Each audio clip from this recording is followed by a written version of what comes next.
नमस्कार, the news player देख रहे हैं आप। देखिए, बिहार इलेक्शन 2025 11 सीटों पर आमने सामने हुए महागठबंधन। राजद कांग्रेस ने एक सीटों पर किया बैकआउट। बिहार विधानसभा चुनाव 2025 में सीट शेयरिंग को लेकर बिहार महागठबंधन में बड़ा घमासान देखने को मिला है। 11 सीटों पर महागठबंधन के ही उम्मीदवार आमने सामने हैं, जिनमें 6 सीटों पर राजद कांग्रेस, 4 पर सीपीआई कांग्रेस और 1 सीट पर राजद वीआईपी के प्रत्याशी भिड़ गए हैं। अभी तक मिली जानकारी के अनुसार 11 सीटों पर महागठबंधन का प्रत्याशी आमने सामने है, जिनमें की 6 सीटों पर राजद और कांग्रेस, 4 सीटों पर सीपीआई और कांग्रेस और 1 सीट पर वीआईपी और राजद के उम्मीदवार आमने सामने हैं। 11 सीटों पर आमने सामने हुए महागठबंधन के प्रत्याशी, जिनमें राजद कांग्रेस ने एक सीटों पर बैकआउट किया है। बिहार विधानसभा चुनाव 2025 में सीट शेयरिंग को लेकर महागठबंधन में बड़ा घमासान देखने को मिला है। 11 सीटों पर महागठबंधन के ही उम्मीदवार आमने सामने हो चुके हैं, जिनमें से 6 सीटों पर राजद कांग्रेस, 4 पर सीपीआई कांग्रेस और 1 सीट पर राजद वीआईपी के प्रत्याशी भिड़ गए हैं। बिहार विधानसभा चुनाव के दोनों फेज के लिए नामांकन की आखिरी तारीख खत्म हो चुकी है, लेकिन इस बार भी सीएम फेज से लेकर सीट शेयरिंग को लेकर खूब घमासान मचा हुआ है। दोनों ही गठबंधन, एनडीए और महागठबंधन की ओर से सीएम फेज को लेकर कोई तस्वीर साफ सामने नहीं आई है। महागठबंधन में तो सीट शेयरिंग को लेकर खींचातान ऐसी हुई कि नामांकन की आखिरी तारीख के दिन तक राजद, कांग्रेस, वीआईपी अपने उम्मीदवारों की अंतिम लिस्ट जारी की।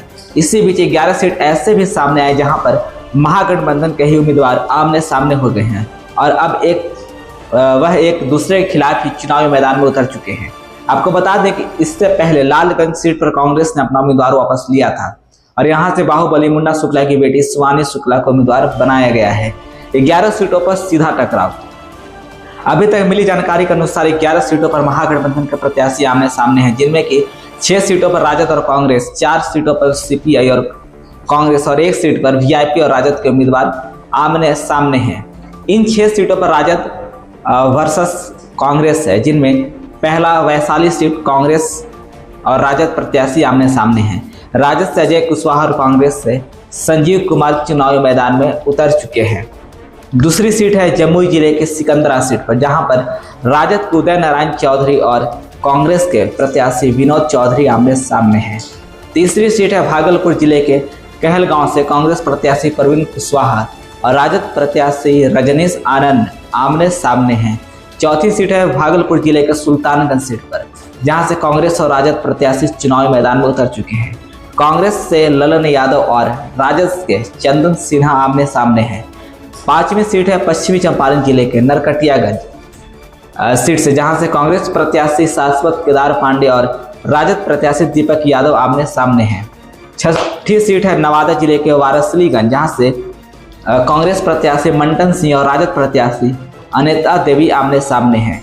इन 4 सीटों पर सीपीआई वर्सेस कांग्रेस, जिनमें 7वीं सीट है बेगूसराय के बछवाड़ा सीट पर सीपीआई और कांग्रेस के उम्मीदवार आमने सामने हैं। यहाँ से सीपीआई से अवधेश कुमार राय के सामने कांग्रेस के शिव प्रकाश गरीबदास सामने हैं। 8वीं सीट है वैशाली जिले के राजापाकर सीट, जहां से सीपीआई प्रत्याशी मोहित पासवान और कांग्रेस प्रत्याशी प्रतिमा दास चुनावी मैदान में आमने सामने हैं। 9वीं सीट है बिहार शरीफ सीट, जहां से सीपीआई प्रत्याशी शिव कुमार यादव और कांग्रेस प्रत्याशी उमेर खान आमने सामने हैं। 10वीं सीट है करघर सीट से, जहां से सीपीआई प्रत्याशी महेंद्र गुप्ता और कांग्रेस प्रत्याशी संतोष मिश्रा आमने सामने हैं। इस सीट पर वीआईपी वर्सेस राजद है, जिनमें की 11वीं सीट है चैनपुर सीट, जहां से वीआईपी के बाल गोविंद बिंद और राजद प्रत्याशी ब्रिज किशोर आमने सामने हैं। अब ऐसे में इन टकराव को देखकर, फ्रेंडली फाइट को देखते हुए महागठबंधन की जीतने की संभावना वो कहीं ना कहीं अब कम नजर आती दिख रही है।